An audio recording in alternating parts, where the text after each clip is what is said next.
computer. Good. Amazing. Yes. So let's see if we can have fun on the dance floor and see if we can get any more people to join us. Exactly. Dance on. Dance on, dance on. All righty. So, Bill, my first question for you today was around something you'd stated in one of your books, and it said that words can hypnotize, but they can also dehypnotize.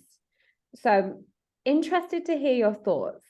How do you get to the vantage point of unlearning things? Because I believe in our society, that's quite hard to do. And when people ask me that, all I can really answer is life experience. But I'm keen to hear your thoughts on how we unlearn and dehypnotize from society, I guess.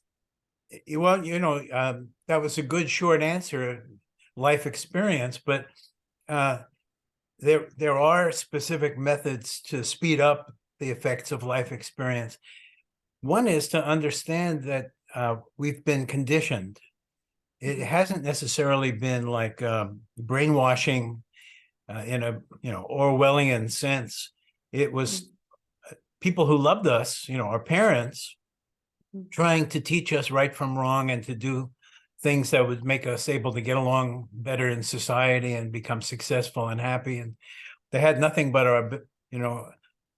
our good in mind. But nevertheless, they have, in the first 5 years of our life, the things that happened to us, whether they were just listening to our parents talk to each other or to other people talk to each other, or the conversations that we got involved in, or the things we observed, and television and internet, and all of the things that we experienced in those first 5 years, every experience makes some kind of a mark on our brain.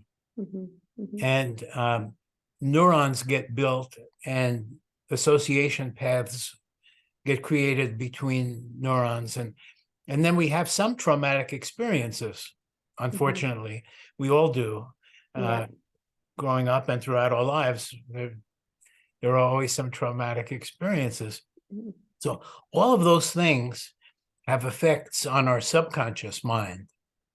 And the fact that our conscious mind isn't aware of our subconscious mind makes it much harder to decondition ourselves, because these effects are happening below the level of our conscious mind. So it helps to at least have an understanding of what we're up against. That doesn't yet give us any kind of a tool to do anything about it. The tool, the basic tool, is to watch ourselves carefully, to watch how a feeling arises within ourself. It could be a good feeling or a bad feeling. And most of the time, we're not paying much attention to what's going on inside of us. So we don't notice where a feeling starts. So, we could find ourselves in a bad mood and realize, gee, I've been in a bad mood for hours now. How did that happen? And where did that come from? And what made me tolerate it for so long? In fact, some people live their whole lives in a bad mood and never think about, wait a second, why am I doing this to myself? I have a choice. I have free will. I don't have to suffer. I don't have to make myself suffer. So if we suddenly feel something inside of us, it's a clue that will get us knowledge of our subconscious. We can follow the clue and we can make the subconscious gradually become conscious. We can see, it's very important for me to feel like other people like me. I'm very dependent on that. And that person, all they did was say hi in a kind of a neutral way and then turned away, and my feelings are hurt. Isn't that ridiculous? I'm overreacting. That kind of a thing, the ability to observe oneself is essential to speeding up the learning from life, how to deal with our conditioning and the things that have been built into us, almost like Pavlov's dog. It isn't that bad because nobody had the intent to take over our minds and get us, into mental slavery, but it happened anyway. Yeah. We've Yeah. enslaved ourselves anyway, by becoming dependent on things which are not something we ought to be dependent on. We ought to be able to be happy, even if people aren't showing any great respect or affection for us. We should have Mhm. enough respect and affection for ourselves. Mhm. Yeah, without the outside influence. It's, and I think, what you were saying there around, between 0 and 5 or whatever, but that's when a lot of this kind of condition, not meaning to, like the parents and society kind of conditions children, and then they become those adults, right, that then do the same conditioning to their kids. So I mean, I don't have kids personally myself, and this would be one of the reasons why not, because I'd be petrified that I was gonna do something to them, like unwillingly or unknowingly. Like, what, like, parents of today, what should they be doing to encourage their children to kind of, I guess, come up with their own answers and understand their own feelings more, rather than just programming them to be a good girl or a good boy? What is something parents could do or be more aware of to kind of stop the cycle continuously taking place, if that makes sense? It does. I think parents are already doing a lot just by loving their kids. Mm-hmm. I mean, that is, tremendously beneficial. And probably the single most important thing you can do with kids is just love them. Mm-hmm. But you can also encourage them to use their minds Mm-hmm. to, when we were kids, and unfortunately to this very moment, we are very heavily influenced by other people. Mm-hmm. And it's not a bad thing necessarily to be heavily influenced by other people, particularly if they're making sense and they're telling you something you didn't know before, so you're learning. But there's always another side to the story. Mm-hmm. Whatever people are telling us, they have some reasons for doing it. Mm-hmm. And kids should be able to know that. And without being distrustful or paranoid, they should be able to try to be objective and take in information from other people, realize that other people have biases and maybe have reasons for their biases, and separate the wheat from the chaff in their own minds. Be able to say to themselves, where that's something I didn't know, and that sounds good and important, and I don't see any reason to not remember that. Mm-hmm. But here, this person is now giving me gossip about another person, Mm-hmm. and I like that other person, and this gossip sounds to me like maybe unwarranted or not something I want to necessarily go along with, but I don't, this is an adult and I'm a kid. I don't want to argue with them or anything like that. Maybe I can just change the subject Mm-hmm. or Mm-hmm. just wait it out, but not be influenced by it if it's negative and it doesn't feel right. Teach kids to pay attention externally and internally and think more about things. Mm-hmm. Don't just take them for granted. These things are happening. Ponder, why are they happening, and what do Mm-hmm. they really mean, and why do I like certain things and not like other things? Another thing parents can do is to help kids find out what they like, Mm-hmm. because the things they like, the parents can then, if they like music, the Mm-hmm. kids maybe could learn how to play music or how Mm-hmm. to sing or whatever. So bringing out the talents and the gifts that kids have is something parents could do more systematically. Mm-hmm. And it would be Okay. fun for the kids too. Yeah. Follow the fun, follow your passion, follow what lights you up. It's, it's interesting there around, everybody has an opinion, and I worked in marketing for years, and a lot of what we created, it was an opinion whether you liked it or you disliked it. And again, I had to get to the point where it's like, okay, well, you're hearing your opinion, and then you kind of discern the information that you want to take on or the feedback that you want to take on. And I think that's the same through, anybody in work, like manager feedback. You can decide how much or little you want to take on board and make change for that. But I think in our society at the moment, it's almost like if sometimes if you have a difference in an opinion, I think that's healthy, and I think that should be encouraged, that we have our own thoughts and our own feelings. And I think my perception of something will be very different from your perception. We could be looking at the same thing but have a different perception on that. I mean, what are your thoughts on, people have viewpoints and they almost to the point of like they get angry with people if they have an alternative viewpoint. What advice would you give to them in order to kind of, I guess, take that action, like you're saying there, around listen to it but discern whether you want to take it on or not? Like, what advice would you give to those people that really really like get offended almost if somebody has a difference in opinion? Well, I think we all love the positive. Mm-hmm. Things that are positive make more of us happy more of the time than things that are negative. My screen just took me off the Zoom. Are you still there? I am. Yep, I'm here. Why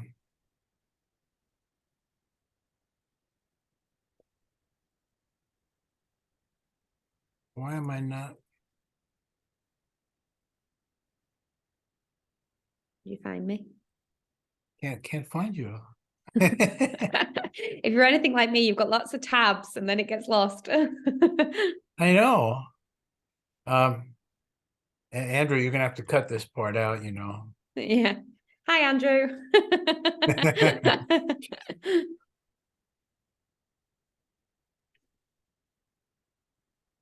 It's so weird. Are you on a Mac? It might be on the bottom. I'm on a PC. Okay. And I'm closing everything down. There we are. Yeah. Hey! How did that happen? I've no idea. That happened last time as well. You're like, I didn't touch anything. Honest, I didn't touch anything. So I was starting to say that, Andrew, you can go back to the point where Natalie asked her question, and then cut right to here. We love the positive, and the negative makes us hurt and lowers our immune response, and it's not even good for us. It's not healthy. And so we're in a conversation and it's moving towards being a argument because people are finding themselves differing. As you say, all too common nowadays. It wasn't always this way. We've become so polarized based on some simple notions of whether it's more important to have a meritocracy or a democracy, when they're both pretty good ideas and you could just try to balance them together rather than make one at war with the other. They're not necessarily at war. They can blend very nicely. Is to kind of lead the conversation back into where's the middle ground? What are we trying to accomplish? Yeah. What good can come out of the conversation? Can we reach a point where we're both objectively taking in information and giving some validity to the other person's feelings and ideas, and we're able to talk about it without getting so deeply emotionally attached? That's, again, it's very dependent on being able to detect what we're attached to, why we get angry when people don't agree with us about these things. And when it gets around to like a political conversation or argument, there are things in our subconscious memories that relate strongly to political motivations. For example, I remember listening as a child to my parents talking about FDR. And I remember that it gave me a really good feeling inside that they had this hero figure, and the hero figure was doing good things for people. So naturally, that's affected me, and it affects me in subconscious ways when I hear, people saying negative things about democracy, or not democracy so much as Democrats, or progressives or liberals or whatever you want to call them. Yeah. And I find it, for myself, it works. If I tell people, look, I'm not one of those things. I don't put a label on myself. Those things are biases to begin with. I'm objective. I don't want biases. I don't want to be biased in a right wing or a left wing direction. I want to be able to confront each situation with an open mind. And if we can help our kids take that position, they can defend themselves against getting sucked into this dichotomania, this political morass that's sucking down the whole planet right now. Yeah, I think I agree with that, because I think it's understanding why is it triggering you? Like, what is it inside? I mean, because I think about maybe even 10 years ago, I know the evolution that have gone in my mind, right? And now if somebody were to give me feedback or another opinion, like, you're like, okay, great. Like, you listen to it, you discern, you move on, you take action or you don't. And that's that.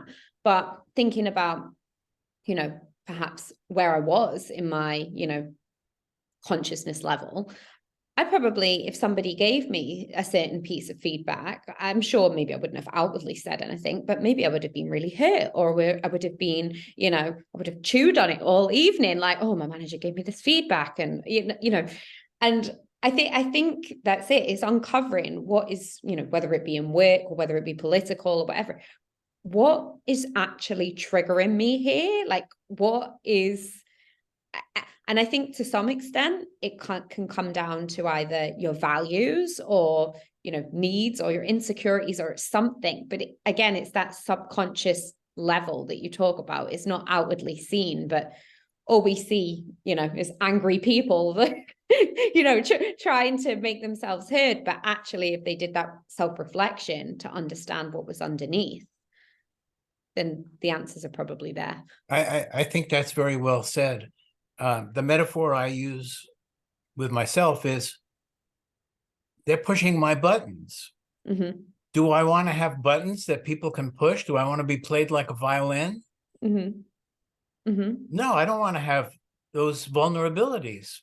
So what are these vulnerabilities that people can get my goat on? And let's process them out. Let's think about them deeply, contemplate them until we get past them. And this brings me on to just something else I thought about the other day. So I'm currently in France, right? And I went to a yoga class, and I go to a yoga class in the UK. And when, the yoga teacher is saying all these things, feel the energy from the earth and do these stretches, in English, like, I feel it, like I feel the difference, and I feel the impact of her words. Here in France, they're talking in French, and my French is pretty bad.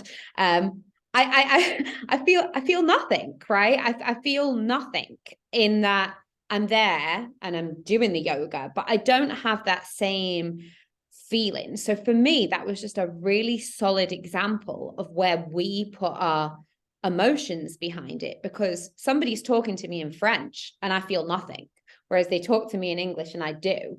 Nothing's changed. I'm still here doing yoga. And I think for me, that was a really aha moment at that point. It's us that put that emotion behind it.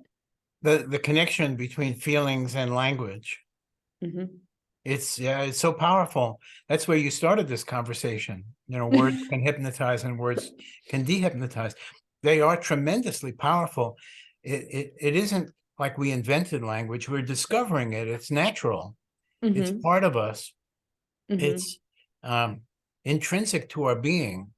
The words started as ideas and images and feelings, and then we put a sound on it, and then we created symbols we could see. We could use our hands to create writing that was conveying was symbolic of, represented those sounds, which represented those ideas. That whole chain of turning the totally feeling amorphous stuff inside of us into something that we can share with each other and use to communicate is animals do it. They haven't carried it to the extreme that we've carried it to. And of course it's going to be powerful because it came from our feelings in the first place. So if it was like an artificial intelligence, we could say it was trained on our feelings. Our feelings was the trainer for the artificial intelligence we call language. And so, yeah, the power of it, you look at people like Hitler, or, in a more positive way, you look at people who are great orators, who, by the way they put across an idea, Churchill, for example, changes history. That's how powerful language can be. And it should be used with a great sense of responsibility, that getting the words and the feelings right is what's going to do good. And I think that all of us would like to do good. And in a way, all of us are striving to do good. And that's where the anger comes from. And the political stuff is all about, I want to do more good in the world. And the way we can do that is by XYZ, and it's political stuff. And you're stopping me and my party from doing good. Then they get crazy. So it's all well intended, but it quickly turns into like the scorpion stinging itself. And self-observation is the quickest way to get out of those traps. Just observing, and like you say about pushing your buttons, like self-observing, like, do you want other people's words to enable that reaction in you? Because actually, when you think about what you can control and what you can't control other people's words, but you can control your reaction to that, right? And this is where I think that comes over time with more self-awareness. It's like, okay, they can have that opinion, but I will choose not to let that impact me. Whereas, in the past, maybe I have. And, you hope that over time, people get to that stage where they focus on what they can control rather than trying to change other people to that extent, Exactly. It's much more practical to focus on what you can control. What are your assets, and how can you best use them to make you and everybody else happy? And people lack self-esteem largely. It's a massive problem in the society that we've created. Is it doesn't nurture self-esteem. It's very competitive, and if you're not good at sports or at fighting, and you're a boy, you're in trouble. You're going to be coming from behind for your entire life. Or if you don't feel like fighting, you're at a great disadvantage. Yeah, and what you say about lacking self-esteem, I truly believe so. When we're talking about when it used to impact me, those words versus where it is now, it comes from that self-validation. Like, somebody else can have an opinion, but I don't need them to validate me and my experiences. And I think that comes down to like the Maslow hierarchy of needs, right? And I think it's the further up that pyramid you go, that you stop needing that validation or that esteem from others, and actually you get it from yourself. And I think that's why, for me, I feel like we just need to drag more people past that point in the pyramid, because maybe their basic needs have met in terms of security and food and shelter, but they haven't surpassed that piece yet where they validate themselves. Exactly. I think that when you study the motivations, the work that I've done with the 15 motivational types that validated Maslow and added more detail. Belonging is one of the most popular of the motivational types. Like right now, we're doing a study of 40,000 people in Canada, and they're not very different from Americans. They're, as close to American as they can be, and vice versa. Two very, very similar cultures. And the more people are more influenced by belonging than by anything else. And so that's another reason why party politics is so strong, because you're belonging to something. It's another thing you can belong to. And belonging, the power of it is the acceptance by the others. But again, that's a dependency. You don't want to have dependencies. You want to be independent. You want to be able to stand on your own 2 feet and not need anything that you don't innately have. And recognizing what gifts you have been given by nature, by the universe, the things that you're able to give the world, and focusing on giving the world your gifts builds your self-esteem and your confidence and your independence and your lack of neediness for belonging or approval or pats on the head or rewards or money or anything else that's a substitute for just knowing that you're bringing your gifts to the world. That's enough. That's it. Yeah, exactly. I feel like it stops so many people from fulfilling their mission because of this need to like be validated or their need to belong. And everybody on the planet, as we talked about last time, has a mission of sorts, right? And they are not necessarily following that because they have to maybe stand up for something that hasn't been spoken about before. They have to, put themselves out there to make that change, and they have to be willing to, perhaps not belong in a circle at the beginning. To make any real change in the world, I believe you've got to kind of almost be brave and stand up for what you believe to be right. And I think that need to belong, while, it's well intended, right? To belong to part of a family, to be part of a group. I actually think it limits us a lot of the time because it stops people from following their true path and following their desires and their missions, I believe. I totally agree. The circle of family, with the best of intentions, tries to keep us thinking practically about the need to have money. You want to be a starving artist? You better have a day job. So you can't write 24 hours a day, or you can't dance 24 hours a day, or you can't do whatever it is. You can't be a coach 24 hours a day. It's not enough money in it. Do that on the side. Get some kind of a solid job. And a real job. Get a real job.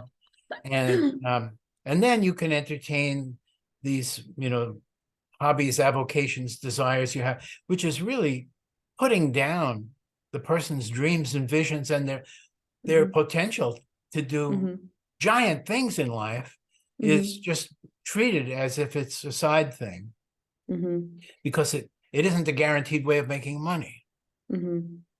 Yeah, I always think that when I see somebody, right, when I'm maybe watching a show or a West End performance, and I see somebody up on the stage doing their thing, and I'm just thinking, good for you. I know you've been told this isn't a real job. Like, you can't make money doing it. It's not, don't do it. And they've done it anyway, and they're there, and that you can see them on the stage, and they're just singing their, musicals or whatever it is. And I just think, good for you, because I know how hard that must have been to get to that point, because people tell you it's the wrong idea. Why are you doing that? You're not going to make money. And I think we owe a lot to the people in the world that have been able to move past that. That's just one example, but to move past that, a lot of the world's change has come from people being brave enough to follow their path. Absolutely. Absolutely. And with robotics promising to remove a lot of what we now get paid for at work, what are we going to do with human beings? They're going to be, if you look at it positively, it's a very wonderful thing, freed from working for somebody else, doing something that you really weren't turned on by just because you needed to have money.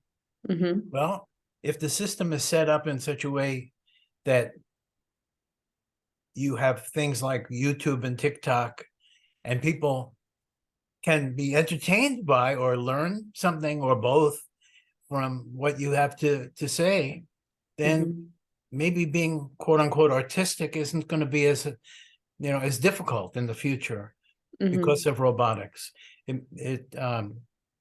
People are scared that their jobs are going to be taken by robots, but they're not thinking about the fact that they've been made into robots and not being allowed to do what they really wanted to do when they were young, and their dreams would have taken them in a completely different direction if it wasn't thwarted by the need to have security and money.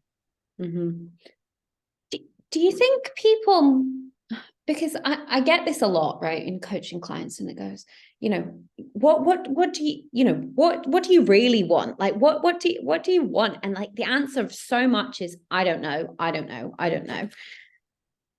Do you think I mean, I can say sharp. Do you think people know what their missions are, or know what they should be doing in the world if they aren't doing, a client management job, or they're not, head of tech? Like, what do you believe that most people even know what they should be doing or what their passions are? Unfortunately, no. They first of all, although it's the most important subject in the world, nobody talks about it. It's the most important thing. And we go through our lives, and maybe we're teenagers by the time it even occurs to us. But somebody asks us, what do you want to be when you grow up? That's about as close as it comes to focusing on the most important subject. A question that you get every now and then when you're young. It's a good question. It usually evokes an answer like, I have no idea. Or in some cases, when I've asked that of someone in the family as they're growing up, it changes from week to week. And, this week I want to do this, and this week I want to do that. And I think that's all wonderful. That's fine and healthy. And it's great, especially if they can try out those things. I want to be an actress. Okay, acting lessons. I want to be a singer. Okay, singing lessons. I want to play the guitar lessons. Indulging those things, even though they may be very temporary and they cost money. So what? See if you like it. And, I always thought, gone back a long ways, that in school, although they're trying to get us to memorize stuff, they could spend some of that time trying to draw us out. The word education comes from the Latin educare, which means to draw out. But that isn't what they do. They're pounding in. They're not drawing out. Just take some time away from the pounding in to draw out. And it wouldn't hurt to have, like, in kindergarten even, work-study programs where, okay, this is part of the day where, or even daycare centers, this is the part of the day where we're going to pretend that we're in the fast food business. Which is your favorite fast food restaurant? Let's pretend that you like McDonald's. Okay, what would you do to McDonald's to make it better? Think about the McDonald's business. Okay, next day, what other business would you ever think about going into? How about show business? Okay, let's talk about show business. More about life. Bring some things into the school that people are going to face in life. Mhm. as opposed to just memorizing stuff. Yeah, like the Pythagoras theorem and all these angles and yeah. And actually, we were talking about this. So, to the other side of our business, yes, taking coaching into business is really important. But also, my mom actually is, been in education for years and years and years, and is, wants to take the coaching concept essentially into education because Wow. it's, not only for the teachers, right? Because when the teachers are at their best selves and not having all these pressures and like handling that, but then being able to teach the teachers coaching skills for the kids. And I think that kind of links into some of the things you're saying there, because I'm on the same thought view as like pounding like the textbooks and pounding like this information into people. You're just trying to memorize something. And I think about school now and they're like, okay, yeah, well, I'll learn to write and read, I guess. But like some of the stuff like maths and English, like I guess it's not really necessarily that useful. But I think if they learning through experience, if you ask me for the last 10 years in work or life, like I've learned a lot more, because you learn by doing. And I think that doing can be done in your mind. Like if the doing piece can be a practical exercise with your mind, it doesn't need to be going anywhere or doing anything. While that would be great, that practical piece could be done in the mind. Mental rehearsal is very, very powerful.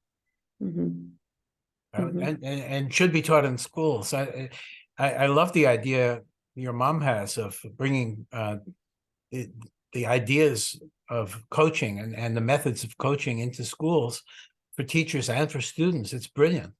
Mm-hmm. Mm-hmm.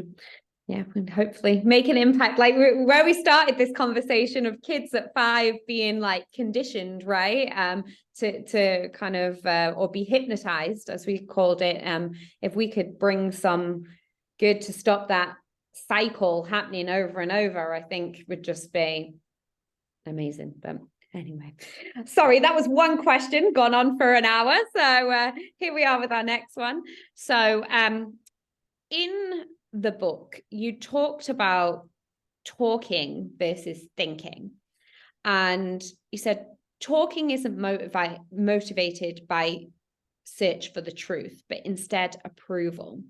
So I wanted to ask it, when do you class talking as communication? So perhaps like how we're conversing at the moment.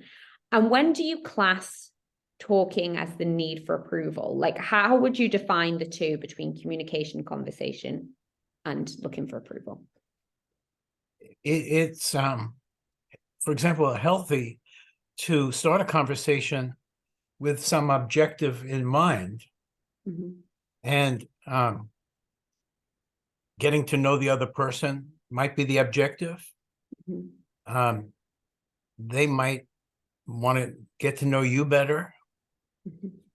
So giving them information about yourself could be an objective. Now,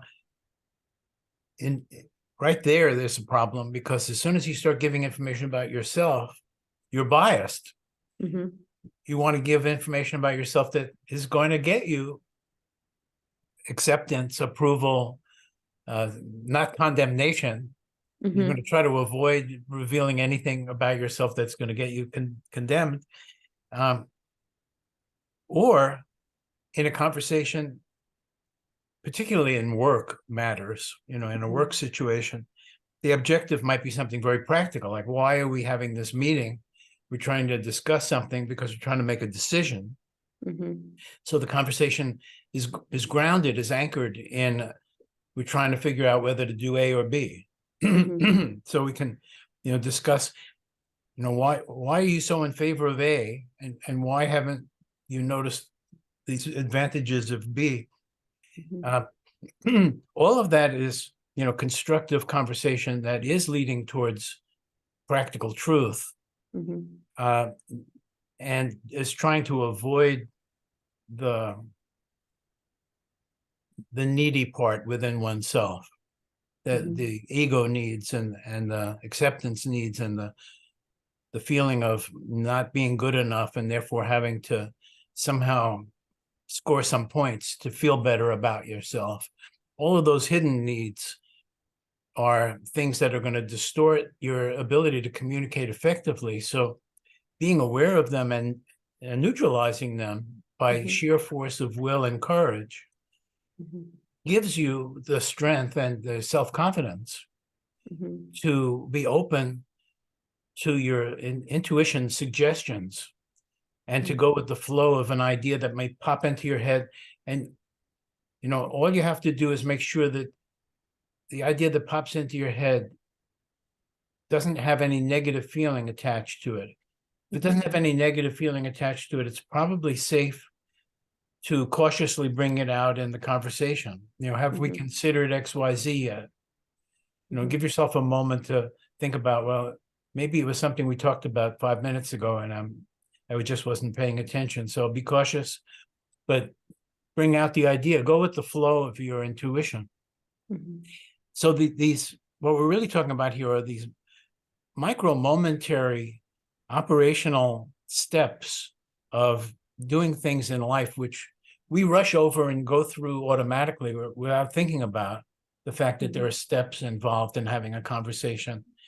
You know, we're not peeling away the layers so much.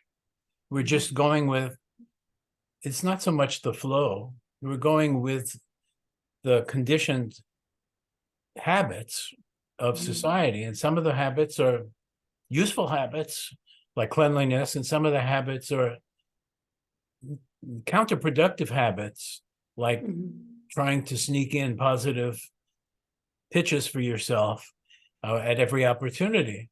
You know, just noticing that you do that and saying to yourself, you know, that's really a sign of weakness to have to do that.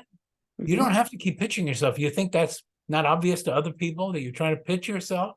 What do you think they think about that? They think you must, you know, have no self-confidence if you're trying to get a pat on the head every 2 minutes. So, I mean, I keep coming back to self-observation and you know, keeping an eye on yourself as being pretty intrinsic to any process of improving situations. It's that self-awareness, right? It always comes back to that. It's like, what are you trying to achieve here? And I think that about anything in life. I always ask yourself, like, why am I doing this? And I think we've talked about this in the past, but you know, I'm someone that's kind of quite intrinsically private in that, like, living my life, but also we talked about this balance for, you know, spreading your message and, you know, being able to have this impact that we want to create through our work. So, you know, when you do put things out on, you know, social media, or, you know, you're, you know, speaking to someone, you've got podcasts, whatever it is, when you think about, I always go back to, like, well, why am I doing this? Why am I saying this? Why am I having this conversation? And if it links back to, like, the wider mission of, well, do you know what? This is going to spread the word and this is going to make a difference for people. That's the difference between, if your why is like, oh, well, I'm saying this because I want validation, or I'm saying this because I want praise, or I need to be told I'm, you know, great, or whatever. I think it always comes back to asking yourself, why am I doing this? What am I looking for from this? What result do I want? Well said. Yeah. On my soapbox. On my soapbox. So yeah, stop posting your selfies. Like, why are you doing that? Ask yourself, why are you doing that? Anyway, sorry, side point. Okay, I was reading your blog around powerful mind, some of the blog messages that you have been sharing with us, and there was a piece around who are we, and you claimed you are more than your mind. This leads me to asking, right, who actually are we if we're not our mind? And are we and our mind the same thing? I guess, what are your thoughts around who we actually are, if we're not our mind, or we're more than that? Well, the essence of what we are is experiencers. Mm-hmm. We have the capability of experiencing. Mm-hmm. So even if our mind is completely still and no ideas are coming into our mind, either from inside or outside, Mm-hmm. we're still having experiences. Mm-hmm. And I believe that our true identity is the one self. There's one self Mm-hmm. having all of these experiences through you and me and everybody else. Mm-hmm. And you could make a metaphor to a computer. Nowadays there's servers and clients. Mm-hmm. The server is, like, usually nowadays in the cloud. It's a Mm-hmm. gigantically powerful computer. And then we access it through our PCs or Macs or smartphones. And we're the client. So if there's one self, which is an experiencer, it can project itself through all of the clients, Mm-hmm. particularly if it's infinite in its attention capacity. Mm-hmm. If one self with infinite attention capacity wanted to, it could create an unlimited number of us Mm-hmm. and experience through us. And Mm-hmm. for fun, it could start each experiencer off with no memories of being the one self, Mm-hmm. and let that avatar discover its true identity in the course of events. Mm-hmm. Wouldn't that be fun? I think that's what's going on here. Mm-hmm. So I think what we are is more than our minds, in the sense that our minds, by definition, are the conscious part, Mm-hmm. but we also have the subconscious part, which is also part of who we are. Mm-hmm. And the most important part of the subconscious part of us might be the universe. Mm-hmm. Mm-hmm. Like, if it was all two-dimensional, it would be easier to understand, because then we could say, we are the ocean, and we're only one molecule of water in the ocean, but we really are the ocean. Mm-hmm. Mm-hmm. But it's all multidimensional, so it's more complicated to think about, and science hasn't come across this concept yet on its own. So it rules out the science says, yeah, God, it was a nice superstitious idea for people to have, but it's impossible. It's not a scientific concept. Mm-hmm. It's not verifiable. We can't create an experiment that would prove it exists or doesn't exist, therefore it's meaningless. On the other hand, it could be scientific, totally scientific. The universe is possibly intelligent. If the universe is intelligent, that explains everything. Mm-hmm. Mm-hmm. So we are the universe. Mm-hmm. And but that's part of the subconscious part of us. But the conscious part of us is our connection to that. And the only thing we can actually work with, we can't work with our subconscious until we make it conscious. Mm-hmm. And the process that we're talking about here is gradually designed to make the subconscious conscious, to make us aware of our conditioning, which is subconscious, or the degree to which we've been hypnotized or acculturated or conditioned, make all of that conscious so we can now control it. Mm-hmm. And also make us more able to listen to and hear and detect our intuitions, Mm-hmm. which are possibly coming from that subconscious part of us, possibly from the universe itself, Mm-hmm. possibly the universe giving us advice. That used to have a word called inspiration. Mm-hmm. That was the original meaning of inspiration, was, received knowledge, directly received knowledge from God. Mm-hmm. But then God became an unpopular concept. It is. It's.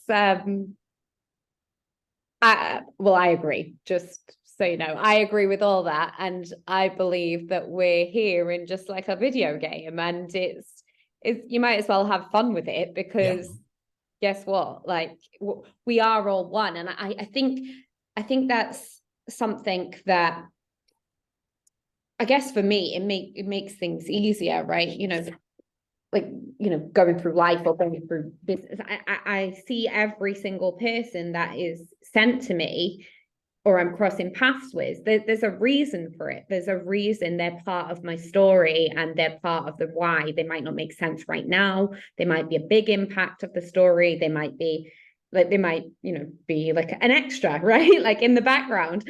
But it is, the way I view it, it is like, yeah, I'm here in this video game, and you know, at some point, players like, oh yeah, player from level 2 is entering back in at, at level 10, because you know there's something that they need to like take you to the next level. And for me, it's almost like, I just want to get further up the video game. I don't want to get stuck on the same level. And I think so many people get stuck on, you know, level 10, when really there's so much more and so many other levels to experience. Like, such a shame you don't get further on in the game, you know? It's sad. It is. And open-mindedness is all it takes. Mm-hmm. And this, you know, open-mindedness isn't hard. Mm-hmm. It's got no negatives attached to it. Society doesn't rule it out and say it's a bad thing. Mm-hmm. There's no risk Yeah. to be open-minded. Why not be open-minded? And as you do, you know, everyone you meet is part of the you. Yeah. We're all part of each other. It's all one thing, as you say. So it's not meaningless. It's what seems to be accidental isn't necessarily accidental. Everything's got a purpose and meaning. And so if you come at life with that as a lens, you're more likely to understand what constructive outcome you can take out of any situation. Whatever occurs, you can look for the opportunity for the good in that situation, based on the hypothesis that if we are all one thing, our self-interest is to help each other, because we're just helping ourselves, essentially. So being helpful, doing good, is naturally the best course of action, according to that hypothesis. And you don't have to have faith in it or believe in it or anything like that. You just have to give it a try and be open-minded. And when you see that it works, it'll bring you to the next level. It is. It's kind of it. I guess when I necessarily realized this, I'm like, how didn't I see this all along? It's just, you know, that way when you get to the point, you're just like, this is so clear. Like, how can people not see this? It's like, when you do good, like when you do good and it feels good, like you get more back in return. It's kind of this, you get by giving, and you give not to get, but you give because it makes you feel good. And the whole reason we're here is to use, as you said in our last discussion, nudge us a little bit further, like from that 3% to 3.5% or whatever it is. And we're all here to have that positive impact on one another. And even through what you may deem at the time to be a bad experience, it's all for your greater good. And it's to help you, you know, maybe you'll skip 5 levels, like, you know, in the video game later on. And I think people should probably ask themselves, like, where are they still acting from a place that we're separate? Because actually we're all one. Or, well, they don't necessarily need to believe that, as you say, but I think you could ask yourself that, where are you acting from a place that we're all different instead of humanity being one? I think that's a good question to ask ourselves. Where are we still contracted? Where are we still edging away from being connected to everyone else? And why? What's causing that? What kind of fear is it? What are we afraid of? You know, it's a Yeah. big mosh pit out there. We just throw ourselves in knowing that they're going to catch us. It is. It's like, you know, a jump and the net will appear. That's what that's that's what I always tend to think. So jump and the universe will catch us. So, but we've got to jump before we know what we're jumping to. So that's where the courage comes in, and like the belief, the self-belief, because actually you won't see the net until you've jumped. So it's having that trust and self-belief that actually you will be caught. And yeah, that's where fear keeps a lot of people stuck, right? Fear and courage are important. I mean, fear is important only because it's so pervasive and it rules us to some extent, and it's a mind killer, and it kills. Fear kills all of our greatest abilities, you know, intuition and love and compassion and all. Fear is very destructive, and it's the cause of anger. You know, anytime you see anger, you know, it's like smoke and fire. If there's anger, there's fear. What's the fear that this anger is a manifestation of? Also, the thing you said a few minutes ago about when we fail or have make a mistake or something bad happens, it's probably to save us from making that mistake on a much higher level later, where it would do us more harm. So whenever I run into a situation where I've just screwed up badly, I think, okay, I have to fix it, mend it, admit it, apologize, you know, make it better. But I also have to think about what future situation could this have happened in where it would have been a much more damaging situation. And somehow I always know what that future it's an easy question to answer. You know, I made that mistake because if I hadn't made it here in kind of like a little trial corner of the carpet, I would have ruined the whole carpet. It's like that. What did I learn from that? And, you know, you know, to talk about my mom again, but she, you know, when I was young, she said, as long as you learn, Natalie, it's never time wasted. And I believe that to be true, because when you look back on every experience in your life, I can always take the learnings, you know, from it, even if it felt at the time like a really bad chapter or a really, you know, really challenging. You learn something. And I think as long as you take those learnings onto the next level with you, then yeah, you're evolving, right? If you don't learn, you're not evolving, and then you stay stuck. And that's where we talk about staying stuck on level 10 rather than. And, you know, and if the hypothesis happens to be correct, and you and I both experience it directly, so, you know, it's not a matter of, sometimes, you know, I'm a scientist in my work, in my day job. I'm a scientist, social scientist, psychologist, whatever you want to call it, media researcher. I need to talk the language of science. I need to use words like hypothesis. I can't assert, because of my personal experiences, that we're all one thing, but I do experience that, and you experience that. So we actually know that it's true, but we can't talk about it if we're having a scientific conversation. That our ability to be in the flow state and to get inspired information is helped by our sense of connectivity to everybody and everything, to the fact that we're in communion, that we're open-hearted, open-minded, love other people, or trying to help other people, and especially grateful. Grateful for the hard knocks, for the mistakes that, you know, we made, and what we learned from it. Grateful for having made those errors. That enhances our ability to be in the flow state, because the universe knows, wow, if the universe senses that one of the avatars in the video game is grateful, for the hard knocks, Mm-hmm. then we can give more information and power to that avatar, and they're trustworthy. Mm-hmm. They're not going to misuse the power. They're not Mm-hmm. going to misuse the inspiration and the information. They're going to use it to the good because they know enough to be grateful for those hard knocks. Mm-hmm. Wow, I didn't think of it like that, because I've always talked about gratitude is the key to happiness. And I think when you're grateful, the world and the universe has a way of delivering you more.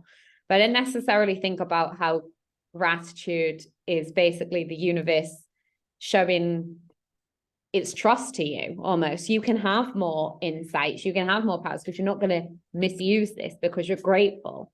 I never made that connection before. But I've always said to people, you know, be grateful for what you do have, be grateful for, you know, the things you have lived. Be like, gratitude is just, if you focus on what you don't have or what you're missing, you'll always be in lack and you'll be in that scarcity mentality. Whereas if you are grateful for simple things like the air, like being able to go for a walk, like, you know, the fact that you can still call your mom, or, you know, the little things, when you're grateful for those, I always think, wow, now more abundance is coming in because I'm grateful, but I didn't put that connection together. So that's a new learning for me. I don't know if we have time for one more or whether you need to head. Why don't we do one more? Okay, one more. So you talked about flow state there, and in, you know, in the blog pieces, you said that brain science studies have confirmed that the flow state or the zone exists. And I guess you and I might be more aware of what that feels like. But how can others that maybe aren't aware of how to access their flow state or don't know what it is to be in the zone, can you, like, I guess, explain some signs that they can look out for to identify if they're in their flow or not? The clearest evidence is that you're exceeding your own expectations of yourself. You're performing at a level that you didn't think you could. Mm-hmm. The unfortunate thing about that is that the first million times you experience that, I'm exaggerating, let's say the first few times that you experience that, it tends to get your ego into it. And then you fall right out of the flow state. You feel so proud of yourself. In fact, I, to this day, continue to have the experience of my ego pretending to be a continuation of the flow state. So the way that happens is I get a flow state idea. I immediately want to write it down, and usually do. And then comes a follow-up idea. But I identify nowadays, I'm able to identify the follow-up idea as the ego pretending to be a continuation of the same flow state. But it isn't. And so I can catch that now. So I have to catch myself in two things. I have to catch myself in emotionally not getting egotistical and proud of myself and all fluffed up that I'm in the flow state again. And I also have to be aware of the imitation flow state that will follow the original thought and put in thoughts that seem to be, it's kind of like, you know, a chatbot making up other things that are like the first thing. So I have to catch myself in both of those directions in order to maintain the flow state. Yeah, I think it is. It's kind of addictive as well when you're there. I know for me, for instance, you say you get this urge and like, I don't know, I do this, right? But I feel like it almost wants to come down through me, and like I can write an article in 10 minutes that like literally the words are just typing on a page and I'm not even thinking. It's just flowing right through. And Exactly. then you become like, oh wow, look what I just did in 10 minutes. Like, let me see if I can do that again, you know? And And I think that's it. When then this is where, it's probably your ego kicking in, because actually you're being a bit greedy. Like you're actually being a bit greedy, like you want more. And, there's sometimes I go, oh, can you give me a sign? And then it kind of goes, you're always getting signs. Stop asking for more signs, And it's like that need, because once you access that, you're like, oh, wow, you amaze yourself. And then you think, well, I want to get back in there. It's almost like for others, perhaps once they've had a dream and they've had a really, really great dream, and you almost want to go back to the dream. You're like, oh God, I wish I hadn't woken up, because I want to go back to that, because it was a really good experience. And I guess that's how I think of the flow state as well. It's like, I want to go back to it. Well, it's natural to want to stay in the flow state.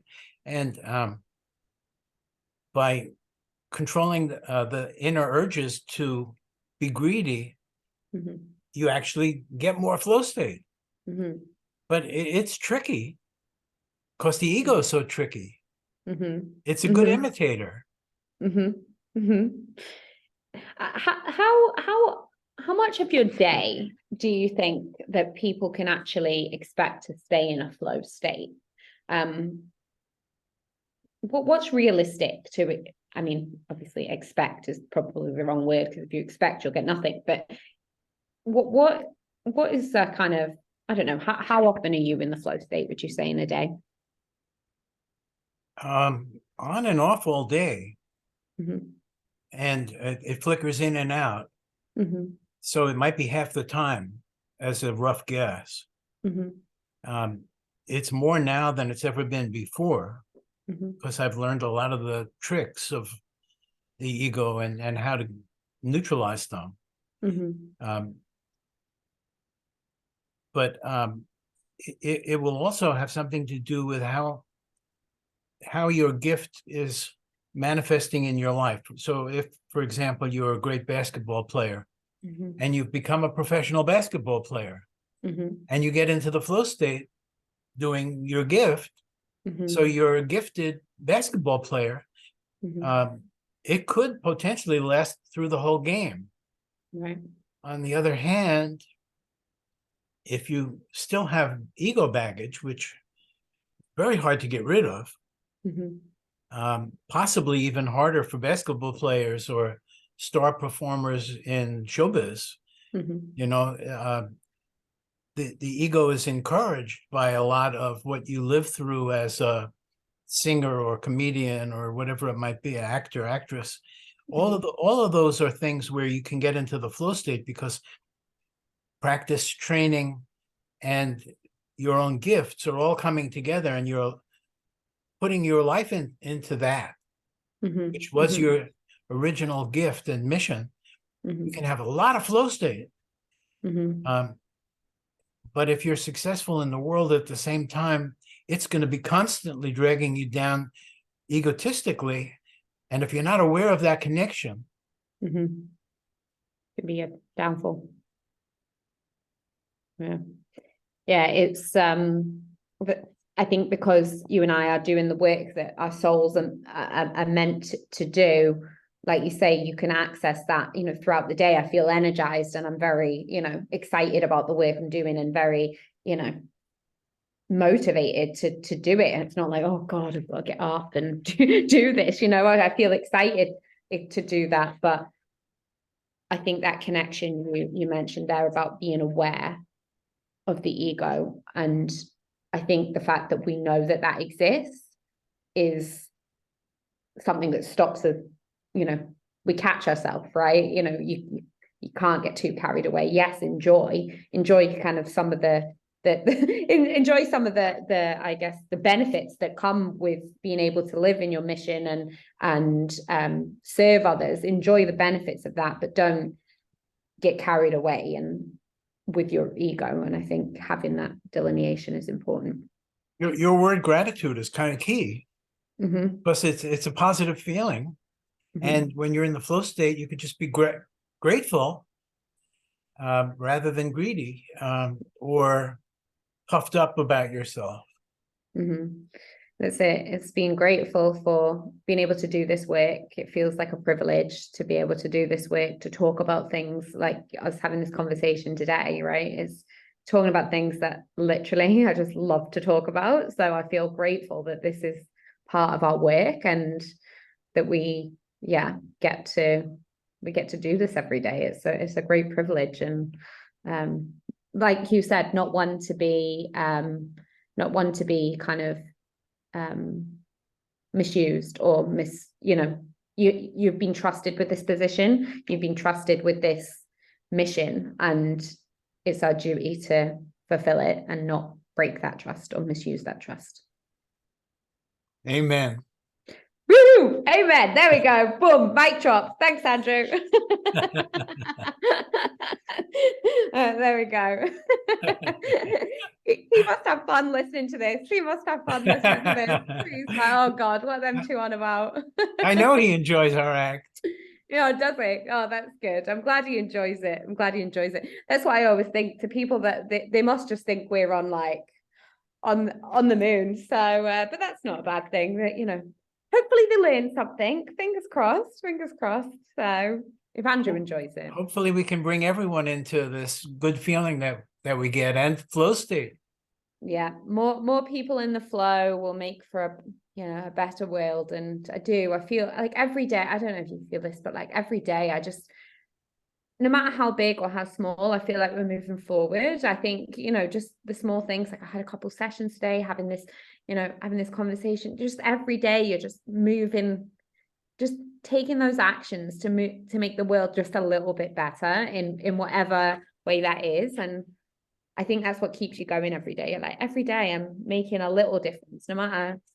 But then there's a ripple effect of that. It's like, okay, I've coached one person today, but then they have an insight, then they're going to turn up at work and they're going to, be a little bit better than they were. And I think that's what keeps you going every day, right? Just absolutely. If we can just add a few droplets of love here and there every day. Yeah, that's it. Just what did you do today to make the world a better place? Let's ask ourselves that question. So, right. And most of us could probably answer something. And I think that's where it's like, well, that reflection piece, what can you celebrate today? How did you impact the world positively today? And I think most people could answer that, It's a good thing. Yeah. I think just by being, we are already, making an impact just by being. We don't even need to be doing loads. It's just by being. It's true. Every day there's random acts of kindness are happening all around us.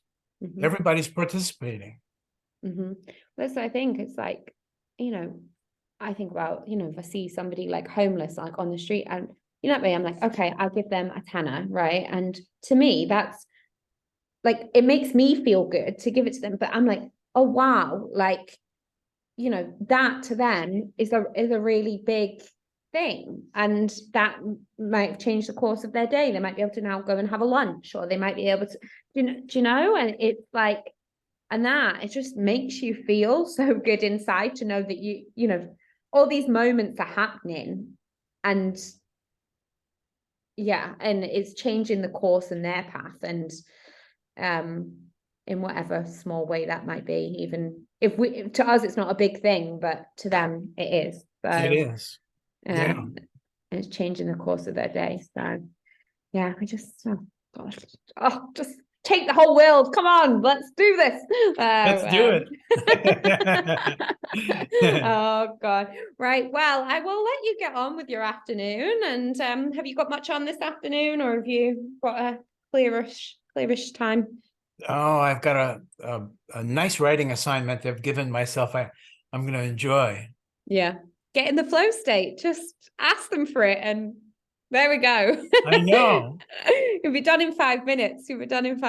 So, well, enjoy your writing, and thank you again. And keen to see how our fans our fans enjoy it. So don't put that in, Andrew.